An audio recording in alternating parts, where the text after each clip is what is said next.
Première clé, alors j'aimerais voir avec vous, la repentance. C'est très simple. Vous invitez le priant, je t'invite à te repentir de tout péché pour lesquels tu ne t'es pas encore repenti. Alors le suppliant dit, Seigneur Jésus, je te demande pardon pour... Il regrette et demande pardon pour ses péchés. Jésus avait dit, le temps est accompli, le royaume de Dieu est tout proche, repentez-vous et croyez à la bonne nouvelle. C'est le point de départ du ministère. Il faut savoir qu'un certain nombre de catholiques, pas tous, loin de là, un certain nombre souffrent de religiosité. Ils sont très attachés au ritualisme, au formalisme. Il y a plus de sentimentalité et d'affectivité qu'une relation personnelle avec Jésus, avec le Seigneur. Ils gardent les formes de la piété, mais ils n'en connaissent pas la puissance, la force. Ils n'ont jamais accepté, par une décision personnelle, que Jésus soit leur souverain, que Jésus soit leur roi, que Jésus soit leur Seigneur, leur Dieu, pour se soumettre à lui. Pour eux, c'est des traditions humaines, religieuses, dans lesquelles ils sont embarqués pour des raisons historiques, puis dans lesquelles ils se sentent bien, mais il n'y a pas de relation personnelle avec Dieu. Une fois, un grand prédicateur est allé dans une paroisse, puis il parlait à des catholiques très pratiquants, puis il leur dit, ce que vous avez de besoin, vous autres, c'est une relation personnelle avec Jésus. Puis là, les paroissiens disent quoi? Ben non, moi j'ai les sacrements, je n'ai pas besoin d'une relation. J'ai pas besoin d'une relation personnelle avec Jésus. Ben, ils comprennent mal. Le but des sacrements, c'est d'avoir une relation personnelle avec Dieu. C'est ça le but. Tu sais, c'est pas un ou l'autre, c'est un par l'autre. Tu sais, c'est ça le but des sacrements. Quand on a la communion, on est en contact direct, on communie avec lui, on le reçoit en nous, il vient en nous. Boum, il est là, d'une nouvelle façon. Puis quand on reçoit Jésus, on reçoit aussi l'Esprit Saint.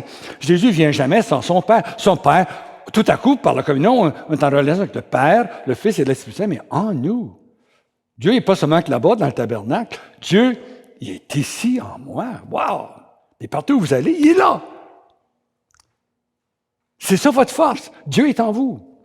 Ce n'est pas des cérémonies, ce n'est pas des rituels. Il y en a, puis c'est beau. Mais c'est pour nous faire voir la grandeur de Dieu, toutes ces choses-là.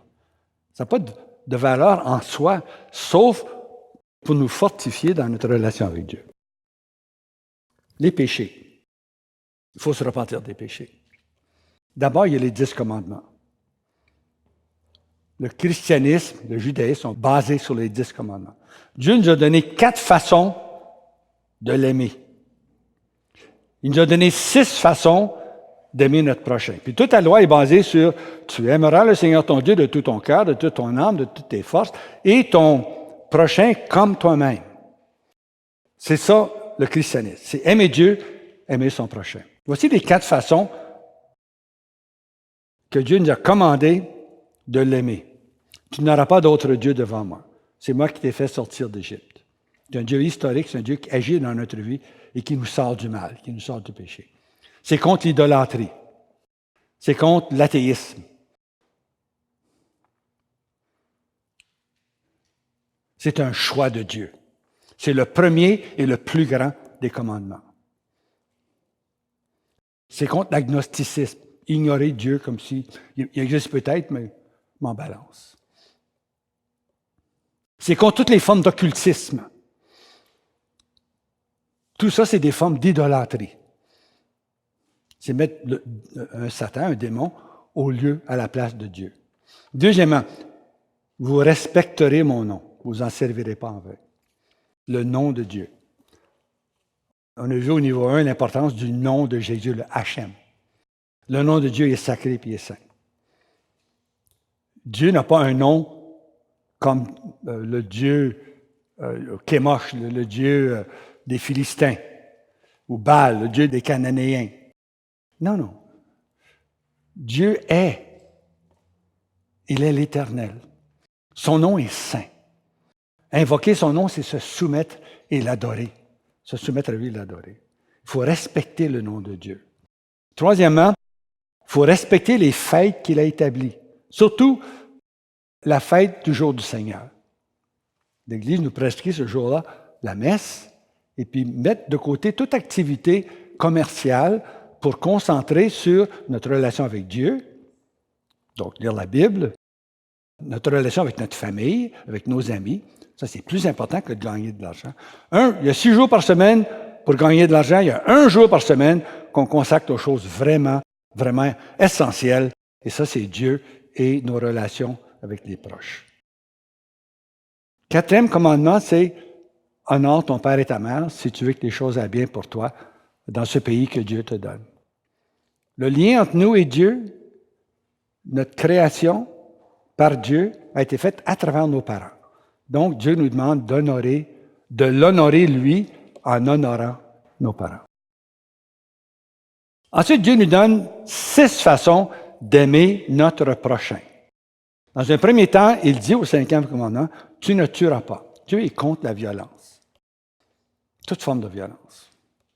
Il faut respecter la vie de notre prochain. On n'a pas à s'attaquer à sa vie.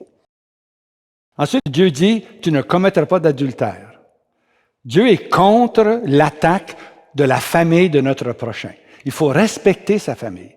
On n'a pas le droit de bâtir notre bonheur sur un vol du conjoint de l'autre, sur le malheur d'un autre. On n'a pas le droit de faire ça. Dieu nous l'interdit. Il faut respecter sa vie, il faut respecter sa famille. Ensuite, Dieu dit au 7e commandement, « Tu ne voleras pas. » Les biens de notre prochain sont à lui pour qu'il s'occupe de sa femme et de ses enfants.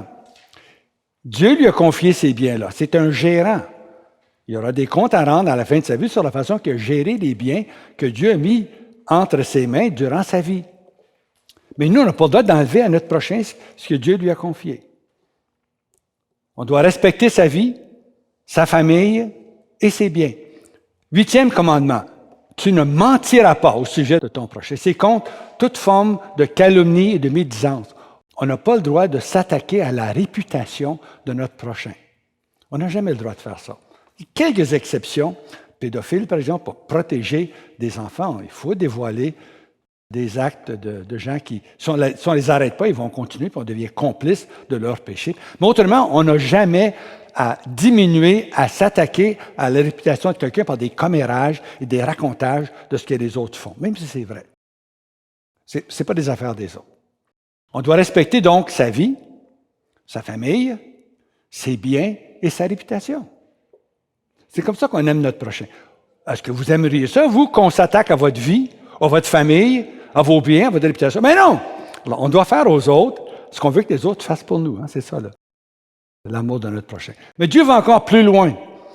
Au 9e commandement, il dit, tu ne désireras même pas la femme de ton prochain.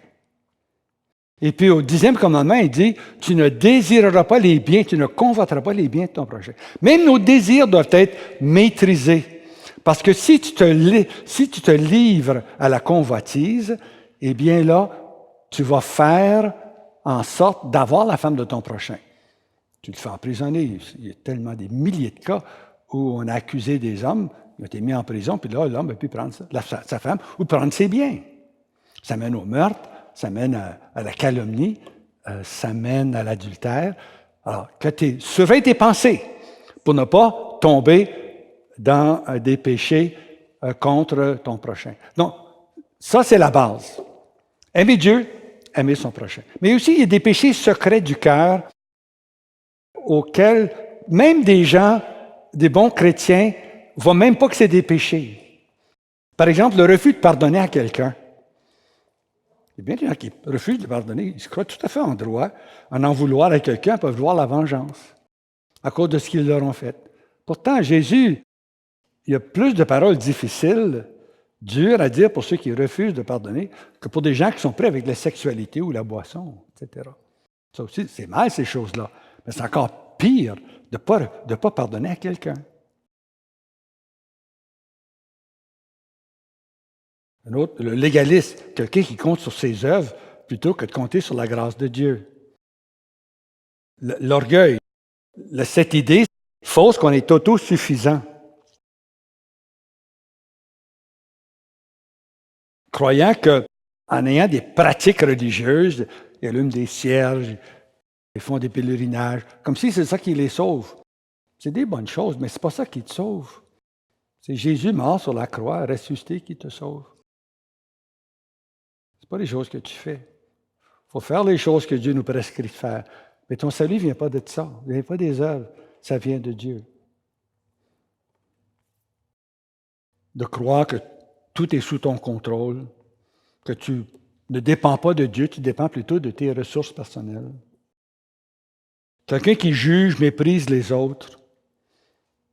Quelqu'un qui agit à partir de ses peurs. Quelqu'un qui s'apitoie sur soi-même, commet lui aussi des péchés, puis il doit s'en repentir. Alors, il faut reconnaître que Jésus, c'est notre Sauveur. Alors, la repentance, c'est renoncer à ce qui nous captive et puis venir à Jésus. J'ai besoin d'un Sauveur. Mon espérance d'une vie éternelle au ciel repose entièrement sur ce que Jésus a fait pour moi. Jésus est mon Sauveur. Un aspect important de la repentance, c'est la confession. Lorsqu'on a affaire avec des catholiques, il faut leur recommander d'aller voir un prêtre, de se confesser. Surtout si les façons qu'ils ont brisé les commandements sont de l'ordre du péché grave. Il y a une puissance à nommer et à confesser ses péchés. Sachez-le, il n'y a pas de délivrance sans repentance. Et ça, c'est la première clé de la délivrance.